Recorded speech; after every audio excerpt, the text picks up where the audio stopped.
Welcome back नाज़रीन। फैसल चौधरी साहब हमारे साथ हैं, पाकिस्तान तहरीक इंसाफ के वकील हैं, इमरान खान साहब के वकील हैं और बड़े अहम केसेस जो हैं कि वो उनके लड़ रहे हैं। इसके साथ साथ जो है कि सियासी फैमिली से भी इनका तल्लक है। चौधरी साहब ये बताएं कि अगला हफ्ता बड़ा अहम इस एतबार से है कि वो तमाम आपके केसेस या जो आपकी डिमांड्स रही हैं 9 मई की तहकीकात का मुतालबा इमरान खान साहब ने अभी भी जो 14 दिसंबर तक डेडलाइन दिया उसमें ये भी शामिल है, और फौजी अदालतों में सिविलियंस के ट्रायल हो गए। इमरान खान साहब के खिलाफ वो आपको याद होगा 25 मई को एक लॉन्ग मार्च किया था पेशावर से इस्लामाबाद, तो उस पर तौहीन अदालत की दरख्वास्त भी उनके खिलाफ है, वो भी लगा दिया गया। इंतखाबी धांधली का केस भी लगा दिया गया, आपका जो फरवरी में पटिशन्स आई थी। तो ये सारे केसेस जो हैं कि अगले हफ्ते लगे हुए हैं, तो आप के तो आधी से ज़्यादा डिमांड्स तो पूरी हो गई हैं, तो अब कुछ ठंड शंड होगी सियासत में? मेरे ख्याल से पहली बात यह है कि 9 मई और सानिया 26 नवंबर के सानहात के लिए हम आईनी बेंच से नहीं, हम जुडिशल कमीशन से तहकीकात चाहते हैं जो कि सुप्रीम कोर्ट के सीनियर जजेस के ऊपर मुश्तमिल हो।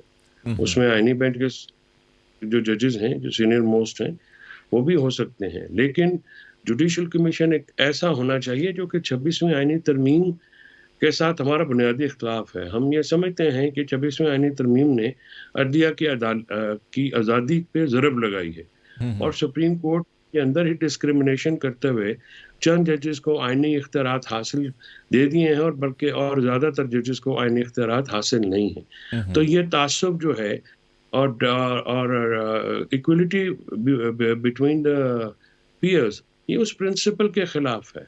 सुप्रीम कोर्ट के सारे जज, हाई कोर्ट के सारे जजेस वो एक ही किस्म के इख्तियारात के हामिल या हो सकते हैं या नहीं हो सकते।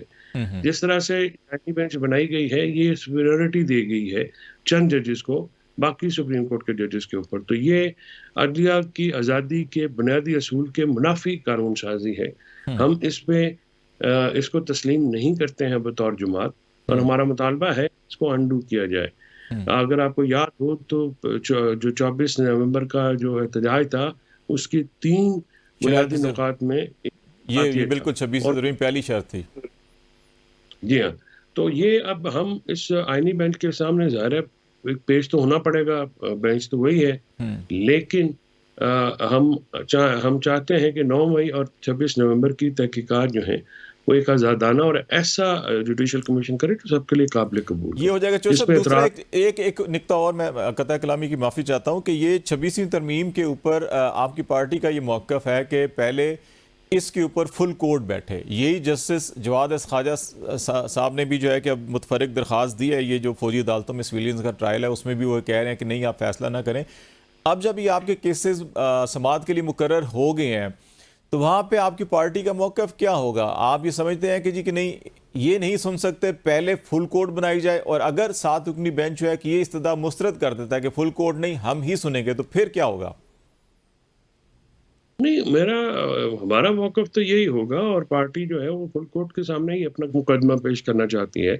उसकी वजह ये है कि ये जो आईनी बेंच है, जैसे मैंने अभी अर्ज़ किया, ये तो उस सारी कानून साज़ी का बेनिफिशियरी है। ये तो उनको फ़ायदा हासिल हुआ है, तो ये अगर ये खुद सुनेंगे तो इससे तो मामलात जो हैं वो शफ़ाफ़ियत नज़र नहीं आएगी। इंसाफ़ ना सिर्फ़ होना चाहिए, होता हुआ नज़र आना चाहिए। तो अगर मैं जिस चीज़ का बेनिफिशियरी हूँ और उसी का मुकदमा मैंने सुनना है, तो फिर मेरे से अगर मैं इंसाफ़ करूँ भी तो वो उसमें तासुर हमेशा ये रहेगा कि मैं बायस हूँ। तो ये सूरत हाल इस वक्त नजर आएगी। ये पॉसिबिलिटी है इन केसेस की समाअत में, ये पॉसिबिलिटी है जो हमने देखी थी जब चीफ जस्टिस काजी फैसल साहब आखिरी रोज़ एक मुकदमे की समाअत कर रहे थे, तो उस वक्त पीटीआई हामिद खान साहब ने विड्रॉ कर लिया था कि हम आपके सामने बात नहीं करना चाहते, कि उन्होंने तअस्सुब का इल्ज़ाम लगाया था उस पर। इस केस में ये पॉसिबिलिटी है कि पीटीआई ये कहे कि क्योंकि हम इस बेंच को तस्लीम नहीं करते कि ये 26वीं आर्मी तरमीम का पहले फैसला होना चाहिए, और हम अपनी एप्लीकेशन भी ड्रॉ कर रहे हैं, या हम यहाँ दलाइल नहीं देंगे, तो वो यकतरफा तौर पे जैसे काजी साहब ने फैसला किया ये 7 रुकनी बेंच भी कर दे? नहीं, खाली साहब उसका तो अभी स्ट्रेटजी फाइनल होगी, और उज़ैर करामा साहब और दूसरे जो लॉयर्स वहाँ पे पेश हो रहे हैं, सलमान अकरम राजा हैं, और वो सारे अभी इस पे कहेंगे। और दूसरी बात ये है कि अदालत में क्या होगा हम आपको मीडिया पे तो नहीं बताएंगे, अपने कार्ड्स हम चेस्ट के पास ही रखेंगे।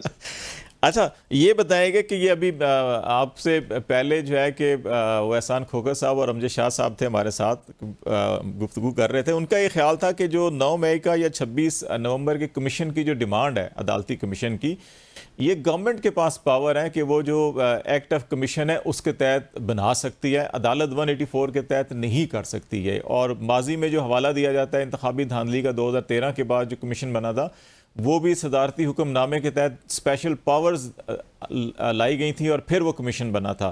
तो आप समझते हैं कि 184(3) के तहत जो आपने पिटिशंस की हैं कि ये काबिल समात होंगी? क्योंकि पहला एतराज़ ये आएगा जी काबिल समात ही नहीं है, जो फेडरेशन इस पर एतराज़ करेगी। काबिल समात है और बन सकता है, या आप समझते हैं कि ये वफाकी हुकूमत ही स्पेशल लॉ उसके एक्ट ऑफ पार्लियामेंट में जो है कमीशन का उसके तहत बना सकती है? दोनों मेरे सीनियर भाई हैं, उन्होंने ज़ाब्ता दीवानी का ऑर्डर 26 नहीं पढ़ा। क्या रोज़ाना अदालतें कमीशन नहीं मुकर्रर करती? क्या रोज़ाना मजिस्ट्रेट साहबान को या जजेस के ऊपर मुश्तमिल जो है वो कमीशन नहीं बनाई जाती? तो ये कहना कि कमीशन बन नहीं सकती, और अगर हुकूमत ने बनानी है तो हुकूमत से ही तो बात की जा रही है। ये मुज़ाकराती कमेटी जो है, तो डिमांड किससे है? डिमांड हवा में तो नहीं है, हुकूमत से, और असल हुकूमत से है। बनाए, आप बना के तो भी अपने सबूत लाएं, हम भी अपने सबूत लाएंगे, क्योंकि आपने हमारी सारी लीडरशिप को इसमें मुलव्वस कर दिया है और आपके पास सबूत नहीं है। तो 1.5 साल से आपने लीडरशिप को असीर किया हुआ है, तो हम वो अपने एविडेंस देते हैं, हम आप अपने एविडेंस दें। ये तो नहीं हो सकता ना कि आप वन साइडेड जजेस लगाएं अपनी मर्जी के, और ये बेंच आईनी बेंच फॉर्म ही हुकूमत ने किया है, एक जुडिशल एक कमीशन की है। एक क्वेश्चन लीगल आपसे करूंगा, फिर एक पॉलिटिकल क्वेश्चन करूंगा। लीगल क्वेश्चन आपसे ये कर लेते हैं कि जो फुल कोर्ट के हवाले से जस्टिस मंसूर शाह साहब ने भी खतूत लिखे, उन्होंने जुडिशल कमीशन ऑफ पाकिस्तान में आखिरी नुक्ता भी उठाया जिसमें चीफ जस्टिस साहब ने कहा कि नहीं, ये मामला कॉन्स्टिट्यूशनल बेंच नहीं तय करना है कि ये खुद करेंगे या फुल कोर्ट जो भी है उनका है, और बाकी अक्सरियती राय उनके हक में थी। अब आप ये समझते हैं कि ये 7 रुकनी बेंच जो है कि वो फैसला कर सकता है कि फुल कोर्ट में चला जाए मामला, या वो कहता है कि नहीं हम ही करेंगे, यही फुल कोर्ट है, तो फिर क्या होगा? खालिद भाई, इसमें मेरा थोड़ा सा नुक्ता नज़र मुख्तलिफ है। मंसूर अली शाह साहब मेरे लिए बहुत काबिल एहतराम है, मेरे वो उस्ताद भी हैं, मेरे टीचर भी हैं, मैंने कॉन्स्टिट्यूशन उनसे पढ़ा है लॉ करते हुए। मैं नहीं समझता कि जज साहब को ये लेटर लिखना चाहिए था फुल कोर्ट की फॉर्मेशन का। ये पार्टीज का हिस्सा कहा कि देखिए, मंसूर अली शाह साहब खुद जब 26वें, यानी नियत की मैं बात नहीं कर रहा हूँ, मैं अगेन वही कह रहा हूँ कि फिर आप इसमें जो खत लिखते हैं तो वो नामुनासिब हो जाता है। तो ये पार्टीज देखें, लिटिगेंट्स हैं, वो लिखे। लेकिन जैसे आप मंसूर शाह साहब ने उस बेंच में बैठना है और खुद वो अगर लेटर लिखेंगे तो फिर दूसरी पार्टी को मौका तो मिलेगा एतराज करने का। तो और वो बड़े आम आदमी हैं, बड़े ज़ीरक आदमी हैं, बड़े ज़हीन जज हैं, और उनको कॉन्स्टिट्यूशन की जितनी समझ, बहुत कम लोगों को समझ है पाकिस्तान में। तो ये मैं गुजारिश ये कर रहा, और दूसरी बात ये है, कानून इस तरह से बनाया गया है, आईनी बेंच जो है बिल्कुल कर सकता है, और जो जुडिशल कमीशन जो है वो अगर फुल फ्लैज जाके तो कहे, होना तो यही चाहिए था ना। ये तासुब का एक जो है, जो आईनी बेंच है, ये तो तासुब का अमली मुजाहरा है। या तो जिस तरह से सिंध हाई कोर्ट के तमाम जजेस को कॉन्स्टिट्यूशनल पावर दी गई थी, वो दी थी पूरे सुप्रीम कोर्ट को, और लेकिन बाद उसके में वो भी बाद ले ये ली तो गई ना, 9 रुकनी बनाया, फिर उसमें से उमर सियाल साहब ने माजरत कर ली। वही नुक्ता नज़र जो आपका नुक्ता नज़र है, उन्होंने भी कहा कि सारे इक्वल हैं और सब काबिल हैं, तो ये क्या होना कि फलां कर सकता है फलां नहीं कर सकता।